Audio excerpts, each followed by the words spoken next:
भारत में सामाजिक क्रांति के प्रणेता ज्योतिराव फुले। ज्योतिराव फुले एक सामाजिक, भारत में जो सामाजिक परिवर्तन की क्रांति जगाई, जो व्यवस्था परिवर्तन की क्रांति जगाई, वो सबसे पहले अगर नाम आता है तो महात्मा ज्योतिराव फुले का आता है। महात्मा ज्योतिराव फुले का जन्म 20 फरवरी 1827 में पुणे महाराष्ट्र के एक गांव खानवाली में हुआ था। इनके पिताजी का नाम गोविंद राव और माताजी का नाम चिमनाबाई था। इनका विवाह बहुत कम उम्र में माता सावित्रीबाई फुले के साथ संपन्न हुआ था।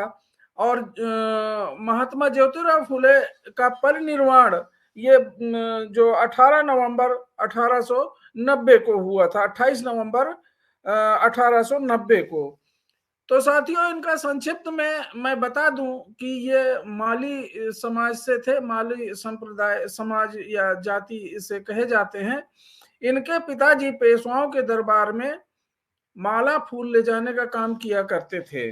तो 1836 में अंग्रेजों ने पुणे में कुछ जगह पे स्कूल खोले थे जहां पे पढ़ने के लिए सबको अनुमति दी गई थी। साथियों, ये बात मैं इसलिए कह रहा हूं कि 1825 से पहले भारत में सबके लिए सेकुलर की शिक्षा की व्यवस्था अंग्रेजों ने भारत में लागू की थी। इससे पहले शूद्रों को, अति शूद्रों को, महिलाओं को, वो चाहे किसी भी जाति की महिला हो, किसी भी धर्म की संप्रदाय की महिला हो, महिलाओं को भी भारत में पढ़ने का अधिकार नहीं था। तो ज्योतिराव फुले थोड़ा बहुत पढ़ लिख गए। उनकी प्राथमिक जो शिक्षा है वो वहीं पुणे के ही, उनके गांव के पास के ही स्कूल में हुई। तो उनको शुरू में, वो बहुत कुशाग्र बुद्धि के थे। उन्होंने हिंदी, अंग्रेजी, उर्दू में अपनी महारत हासिल कर ली। बहुत अच्छा उनको ज्ञान हो गया, यहाँ तक कि उनको कक्षा में प्रथम श्रेणी या हरदम सबसे अव्वल रहते थे। तो पेशवाओं के दरबार में माला फूल ले जाने का काम जो उनके पिताजी करते थे, इसलिए उनको पेशवाओं द्वारा या जमींदारों द्वारा उनको जमीन या उनको कुछ धन, इस तरह की सुविधाएं दी जाने लगी। तो ये पढ़ने लिखने का अधिकार इन ज्योतिराव फुले को मिला और कपड़े भी थोड़ा अच्छे पहनते थे। तो साथियों, ज्यादा इसमें मैं जिक्र ना करके एक उनकी एक घटना की, उनके ये सामाजिक व्यवस्था के प्रति उनके अंदर ये भावना कहाँ से पैदा हुई। तो उनके एक मित्र थे, वो ब्राह्मण जाति के मित्र थे। पहले बचपन में ही शादी हो जाया करती थी, इनके बराबर के ही थे। 8, 9, 10 साल, 11 साल या 12 साल ऐसे कुछ उम्र रही होगी। तो उनकी शादी थी। तो उस शादी में वो एक मित्र के नाते उन कक्षा में इन दोनों की बहुत अच्छी दोस्ती थी। तो उन्होंने कहा कि आप मेरी शादी में बारात में ज्योतिराव फुले अच्छे कपड़े वपड़े पहन के और उनकी बारात में सम्मिलित हुए। बारात में सम्मिलित होने के बाद जब बारात चल रही थी तो वहां के ब्राह्मणों ने देखा कि बारात में ये ज्योतिराव फुले, तो जो उन्होंने बारात रोक दी। बारात रोकने के बाद एक उन्होंने बहुत बड़ा सेटबैक ये लगा ज्योतिराव फुले को कि उन्होंने धक्का मार के अपनी बारात में जाने से रोक दिया। कहा कि ये शूद्र, हमारी बारात भ्रष्ट हो रही है। सब बारातियों से कहा हम लोग इस बारात में नहीं जा सकते हैं, क्योंकि इस बारात में एक शूद्र का बालक हमारे साथ में चल रहा है, जिसको अधिकार नहीं है ब्राह्मणों के साथ चलने का, कंधे से कंधा मिला के चलने का। तो हमारी बारात भ्रष्ट हो रही है, और धक्का मार के उन्हें बाहर निकाल दिया। वो रोते हुए अपने घर गए। पिता से बताया। पिता ने पूछा कि क्या हुआ तेरे साथ में। तो उन्होंने बताया कि मुझे बारात में धक्के मार के बाहर निकाल दिया और कह दिया कि तुझे बारात में जाने का, हमारे साथ चलने का अधिकार नहीं है। तो उनके पिता सांत्वना देने के बजाय ज्योतिराव फुले को बहुत धमकाया कि तू गया ही क्यों था, तुझे नहीं पता कि शूद्रों को ब्राह्मणों के साथ चलने का अधिकार नहीं है, उन्होंने तो तुझे धक्का मार के निकाल दिया। वो उस समय का जो नियम था, वो हाथी के पैर के नीचे कुचलवा सकते थे। तो ज्योतिबा फुले को बहुत आघात लगा। घर से भी उन्हें हतोत्साहित प्रोत्साहन के बजाय हतोत्साहित हुए वो, और वो रोते रोते अपने गांव के पास में एक मूला मूठा नदी है, वहां पे जाके बैठ के रोने लगे। तो रोते हुए थोड़ी देर के बाद देखते हैं कि कुछ गांव की औरतें जो कहीं तालाब से पानी लेने गई थी, वो आ रही थी। ज्योतिराव फुले को रोता हुआ देख के वो हंसने लगी। उन्होंने देखा कि वो औरतें हंस रही हैं उन पे।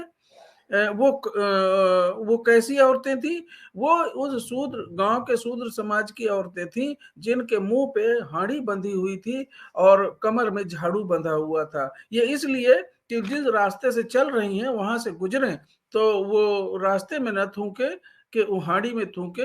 रास्ते में थूकेंगी तो वो वहां से जो सवर्ण जाति के लोग ब्राह्मण निकलेंगे वो अपवित्र हो जाएंगे। उनके पैरों के निशान मिटते जाएं। झाड़ू इसलिए बंधा था ताकि जब वहां से सवर्ण निकलेंगे तो वो अपवित्र ना हो जाएं। तो साथियों, उन्होंने ज्योतिराव फुले को यहीं पे एक झटका लगा उनके दिमाग में। ऐसा ये क्यों हो रहा है? इसका मतलब ये कोई व्यवस्था है, एक सिस्टम है। तो साथियों, उन्होंने कहा कि ये औरतें इसलिए हंस रही हैं कि ये अज्ञान है, ये अज्ञानता के कारण। इनके मुंह होते हुए भी ये बोल नहीं सकती, ये चल सार्वजनिक जगहों पे चल नहीं सकती, इनको अधिकार नहीं है, फिर भी इन्हें तकलीफ नहीं है। ये हंस रही हैं, अर्थात अज्ञानता के कारण। अर्थात ज्योतिबा फुले ने ये सोचा कि ये अज्ञानता ही, अशिक्षा ही यहाँ गुलामी का एक बड़ा कारण है। यहाँ की जो व्यवस्था, मुझे अपमानित किया गया, मुझे अपमान हो वहां से निकाला गया, ये अज्ञानता के कारण। ये हम अपने अधिकारों से, कि हमें भी सार्वजनिक जगहों पर जाने का, जैसा कि उस समय अंग्रेजों ने ये नियम लागू कर दिया था कि कोई भी सार्वजनिक स्थानों पे किसी को जाने से रोकेगा नहीं, चाहे शिक्षा के लिए हो, चाहे सार्वजनिक स्थानों में पूजा का या और कहीं जाने का या घूमने का। इस तरह से उन्होंने अधिकार दे दिया था। तो साथियों, ये ज्योतिबा फुले को ये लगा कि ये अज्ञानता के कारण। उन्होंने प्रण किया कि मैं इस अज्ञानता को मिटाऊंगा, समाज में इस अज्ञानता को मिटाऊंगा। शिक्षा लोगों में, शिक्षा के द्वारा लोगों में जागृति पैदा करूंगा। तो सबसे पहले घर पे आके उन्होंने एक स्कूल खोलने का निर्णय लिया। तो स्कूल खोलने के लिए जब उन्होंने अपने घर में स्कूल खोला तो सबसे पहले उन्होंने अपनी पत्नी को पढ़ाया। उनकी सोच थी कि अगर एक पुरुष पढ़ता है तो वो अकेले पढ़ता है, अगर स्त्री शिक्षित हो जाती है तो पूरा समाज शिक्षित हो जाता है, पूरा परिवार शिक्षित हो जाता है। ऐसी सोच के साथ उन्होंने अपनी पत्नी को पढ़ाया और वहीं स्कूल खोला। स्कूल खोला तो वहां पे जो बच्चे आते थे पढ़ने के लिए, तो वो लोग छुपा के लाते थे। जो शूद्र या अति शूद्र समाज के लोग थे, वो अपने बच्चों को छुपा के लाते थे, क्योंकि रास्ते में जो सवर्ण जाति के लोग हैं वो उन्हें स्कूल में जाने के लिए, पढ़ाने के लिए रोकते थे। ज्योतिराव फुले को लोगों ने बहुत धमकाया कि तुम स्कूल बंद कर दो, अन्यथा तुम्हें हम जान से मार देंगे, क्योंकि उनके अनुसार ये धर्म भ्रष्ट कर रहा है। शिक्षा देके, शूद्रों को शिक्षा देके धर्म भ्रष्ट कर रहा है। उनके पिताजी को समझाया, पिताजी ने ज्योतिराव फुले को बहुत समझाया कि तुम धर्म के खिलाफ काम कर रहे हो, तुम ये स्कूल बंद कर दो। लेकिन ज्योतिराव फुले ने कहा कि ये धर्म के खिलाफ काम नहीं है, लोगों को शिक्षित करना, अज्ञानता को दूर करना, ये एक समाज का काम है, ये मनुष्यता के खिलाफ काम नहीं है, मनुष्यता के पक्ष में है। तो मैं ये काम नहीं बंद करूंगा। ज्योतिबा फुले के पिताजी ने उन्हें धमकी दिया कि अगर तू ये बंद नहीं करता तो इस घर में तेरी जगह नहीं है। उसी वक्त अपनी पत्नी को लेके वो घर से निकल गए। उनको रहने की, स्कूल खोलने की या ये कोई जगह नहीं थी, कहीं पे उनकी व्यवस्था नहीं थी। तो साथियों, वहीं एक फारूक शेख नाम के एक मुस्लिम संप्रदाय के लोग बराबर में रहते थे, उन्होंने उनको जगह दिया। उनकी बहन फातिमा शेख, उनको भी शिक्षा दिलाकर उनको भी पढ़ाने के लिए वहां पे उनको कहा कि अपनी बहन को, तो ज्योतिराव फुले, उनकी पत्नी और ये फातिमा शेख मिलके वहीं उन्हीं के घर में एक स्कूल खोला। जब वो स्कूल खोलने के लिए जाती थी, स्कूल में पढ़ाने के लिए जाती थी, तो वहां के सवर्ण लोग उनके कपड़ों में कीचड़ और गोबर मारते थे। उन्हें कहते थे कि तुम समाज या धर्म को भ्रष्ट कर रहे हो, तुम गलत काम कर रहे हो, तुम धार्मिक परंपराओं के खिलाफ काम कर रहे हो। लेकिन उन्होंने ये जारी रखा। एक दिन उनको मारने के लिए कुछ लोग आ गए रात में। ऐसे लोगों को भेजा था सवर्णों ने जिनके बच्चों को पढ़ाने का काम ज्योतिराव फुले खुद कर रहे थे। तो उन्होंने पूछा कि तुम क्यों मारना चाहते हो? कि मुझे हमें नहीं पता कि हम क्यों, हमें तो भेजा गया है तुम्हें मारने के लिए। तो ठीक है, हमें मारना है तो तुम मार दो, लेकिन अपनी पत्नी को कि तुम इस रात से विचलित मत होना, इनके बच्चों को पढ़ाने का काम जारी रखना। जो मारने आए थे उनको ये बात जान के बड़ा बड़ा दुख हुआ कि हम ऐसे व्यक्ति को मारने के लिए आए हैं जो हमारे बच्चों को ही शिक्षित कर रहे हैं। तो साथियों, ये मैं इसलिए कह रहा हूं कि ये कैसे उनको लगा कि इस समाज में ये बुराई है, इस समाज में जातिवाद, छुआछूत, पाखंड या वर्ण व्यवस्था, जिसके माध्यम से लोगों को बांट दिया गया है, जिसके माध्यम से लोगों में जातियां, ऊंच नीच, भेदभाव पैदा किया गया है, ये ठीक नहीं है, ये अज्ञानता के कारण है। अगर शिक्षित किया जाए, लोगों को शिक्षा दी जाए, तो यही इस अज्ञानता से दूर होने का यही एक कारण है। ज्योतिराव फुले ने अपने समाज में इन बुराइयों को दूर करने के लिए उन्होंने स्कूल खोला और उन्होंने एक सत्य शोधक समाज की स्थापना की। सत्य शोधक समाज के माध्यम से 1848 में उन्होंने समाज में जहां भी गांव में जाके चौपाल लगाना और भजन मंडली के माध्यम से, भजन कीर्तन के द्वारा लोगों को आंदोलनों से, हिंदू धर्म के कट्टरपंथियों से और ब्राह्मणी व्यवस्था से मुक्ति दिलाने के लिए उन्होंने जगह जगह लोगों के जागृति पैदा करी।